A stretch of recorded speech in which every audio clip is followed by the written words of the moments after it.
Bonjour. Je vous explique rapidement le travail informatique que vous allez avoir à faire cette semaine dans le cadre du laboratoire de physique.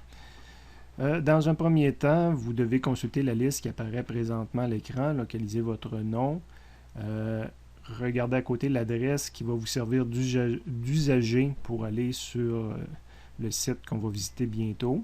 Donc, vous utilisez l'adresse correspondant à votre nom. Moi, je vais faire semblant d'être Alex Larouche. C'est celui qui est plus proche de mon nom. Donc, je vais être l'usager cjonquière13@hotmail.com. Le mot de passe pour tout le monde, c'est cégep007. Dans un navigateur Internet, vous tapez l'adresse www.modapi.com, tel que ça apparaît ici. Vous vous connectez. Donc, pour vous connecter, vous utilisez l'usager que je vous ai donné tout à l'heure. Moi, j'ai dit que j'allais faire la démonstration avec le 13. Hotmail.com. Mot de passe cégep007. Je clique sur connexion. Et si tout a bien été, la page suivante devrait vous apparaître. Bon, c'est un outil Modapi pour soumettre des questionnaires aux étudiants. Malheureusement, Modapi appelle toujours ça des évaluations. Mais ce n'est pas une évaluation, ce n'est pas un examen, ça ne compte pas. C'est un exercice pour apprendre du vocabulaire, apprendre de la terminologie que je trouve extrêmement importante pour des techniciens d'instrumentation. Vous allez être les spécialistes planchers de l'instrumentation, donc de la mesure de données en usine. Souvent, les gens me répondent à ça, ben non, monsieur, c'est l'ingénieur. Nous autres, on est juste les techniciens, c'est l'ingénieur qui va être le spécialiste. Non, l'ingénieur, il va être le spécialiste ésotérique du domaine. Il n'est pas sur le plancher. Vous êtes sur le plancher. Vous êtes le spécialiste plancher du domaine de l'instrumentation, de la mesure. Donc, il y a du vocabulaire à apprendre, qui n'est pas facile à apprendre, qu'avant de démêler tout ça, ça prend quelques années. Donc, il faut le répéter plusieurs fois. Bien, ça, c'est une première répétition, là, de faire la différence entre erreur et certitude. Parce que quand on prend une mesure aussi simple que la température d'un réservoir, on peut l'apprendre avec un thermomètre qui est plus ou moins précis. On peut se comparer. Moi, je me rappelle, je travaillais pour Alcan, les laboratoires Alcan, puis on comparait les analyses qu'on avait faites quand on recevait un bateau de bauxite qui était parti de la Jamaïque. Mais le laboratoire en Jamaïque avait estimé qu'il y avait tant d'impuretés de fer dans le bauxite, puis qu'il nous la vendait à tel prix. Puis moi, quand je le recevais, je disais qu'il y avait tel haut niveau d'impureté, puis j'étais prêt à payer tel prix. Puis là, c'était la chicane entre les deux laboratoires, mais il fallait, dans un premier temps, s'assurer qu'on avait des instruments aussi précis l'un que l'autre pour pouvoir se comparer. Donc, c'est tout un domaine, la mesure. Donc, on va le répéter plusieurs fois dans ce cours-là, puis dans d'autres cours aussi. Ça fait que vous compreniez tout ce que vous allez voir en faisant les petits exercices ici, ou que vous ne compreniez pas, puis je m'attends à ce que vous ne compreniez pas tout. On va le répéter, vous allez le revoir ailleurs. C'est un premier passage à travers ce monde-là.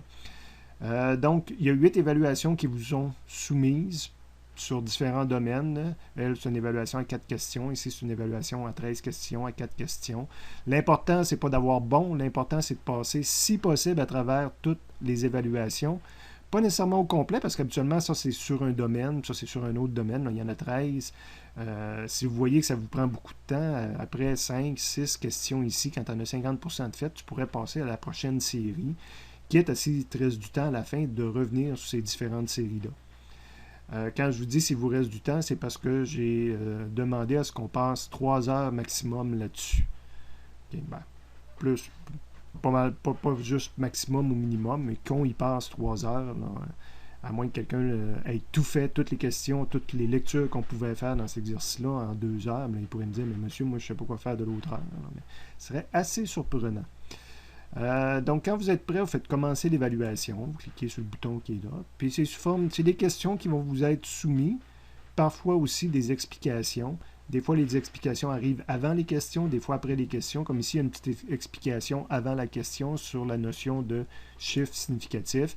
Donc, vous pouvez regarder en diagonale, voir si vous connaissez ça, si vous le comprenez, tu peux le lire un petit peu plus détaillé. Souvent, il devrait apparaître, il ne devrait pas en avoir avant les questions. Il devrait commencer par la question, parce que si tu es capable de répondre à la question, je veux dire que tu comprends. Pourquoi lire tout le texte là, si tu comprenais? Vous voyez, fait qu'il y a différentes formes de questions. Ici, ce qu'on nous demande, c'est quel est le nombre de chiffres, je ne dirai pas en haut, là, vous le lirez vous autres même, quel est le nombre de chiffres significatifs si ça apparaît sur un instrument de mesure. Donc, on va en répondre quelques-uns. Bon, moi, je dirais 4 ici. Ici, je dirais 4 encore. Celui-là, je dirais que 4, 5, 6 chiffres significatifs. Puis là, je vais commencer à faire des erreurs là, pour me dépêcher un peu. Donc, je vais mettre le même chiffre bidon. OK, donc, oups. C'est parti par en haut maintenant. Et quand tu as répondu, ben, tu fais valider, puis il va te dire celui-là que tu as bon, celui-là que tu as mauvais. Et si tu as eu des mauvaises réponses, il va t'offrir d'aller consulter d'autres explications, là, parce que si tu as eu des mauvaises réponses, c'est que tu ne comprenais pas à 100%. Souvent, c'est des notes de cours à moi qui apparaissent. Donc, tu pourrais lire, puis regarder les exemples que j'ai faits dans mes notes de cours pour comprendre c'est quoi des chiffres significatifs. Tu fermes les notes de cours qu'il avait ouvertes, ben, tu reviens dans le questionnaire. Et tu peux essayer une deuxième fois. Souvent, je pense que 3 essais de programmer. Donc ici, j'aurais dû écrire plutôt 5. Puis là, je ne répondrai pas bon aux autres, mais je fais une deuxième validation. C'est sûr qu'il va me mettre encore le message. Je ne vais pas relire le document. Il va me remettre le message que j'ai des erreurs, mais au moins j'ai un vert de plus. Fait que souvent, je pense qu'il est programmé à 3 essais, là, mais ça peut varier d'un endroit à l'autre. Je ne veux pas que tu passes 15 minutes sur la même question, là. Fait que si tu vois que tu n'y arrives pas, ben, ça restera quelque chose à approfondir éventuellement et à comprendre plus tard. Sinon, tu passes à la question suivante.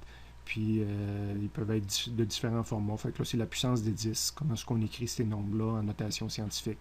Je pense pour que des gens qui sont dans le domaine des sciences, parce que moi, je considère que génie électrique, vous êtes dans le domaine des sciences, vous êtes supposé de comprendre la notation en base 10. Fait que tu passes à travers les questions comme ça. Il y en a différentes formes.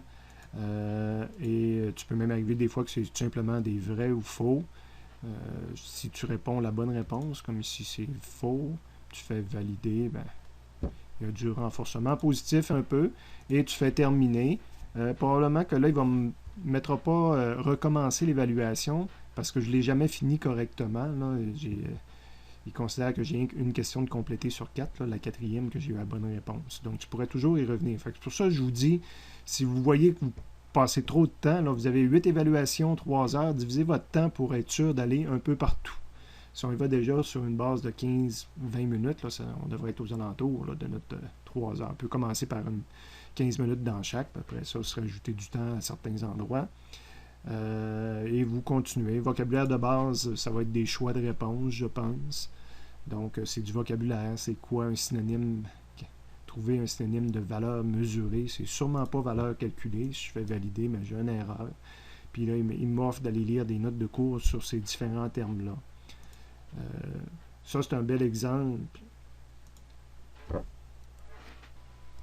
Un bel exemple, je disais, d'un endroit où tu as 13 questions à répondre. Fait que c'est pas tant d'y répondre les 13 que d'y passer 15-20 minutes.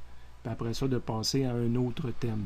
Moi, ce que je vais vérifier en termes de oui-non, est-ce que vous méritez, entre guillemets, une bonne note pour ce laboratoire-là, c'est que je vais regarder, vous êtes 16 étudiants qui vont le travailler, là. S'il y en a 14 qui ont passé à travers, qui ont vérifié, qui ont essayé des questions dans les 8 thèmes, puis qu'il y en a un ou deux qu'ils ont fait rien que 2 thèmes sur les 8, ben, c'est peut-être ces 1 ou 2-là là, que je ne me verrais pas les récompenser de la même façon, exemple. Okay. Donc, la vidéo est terminée. Ça prend à peu près 10 minutes, je crois. Donc, il vous resterait 2 heures et 50 minutes de travail à faire dans cette chose-là. Si vous avez des problèmes, envoyez-moi un courriel. J'essaierai de vous aider.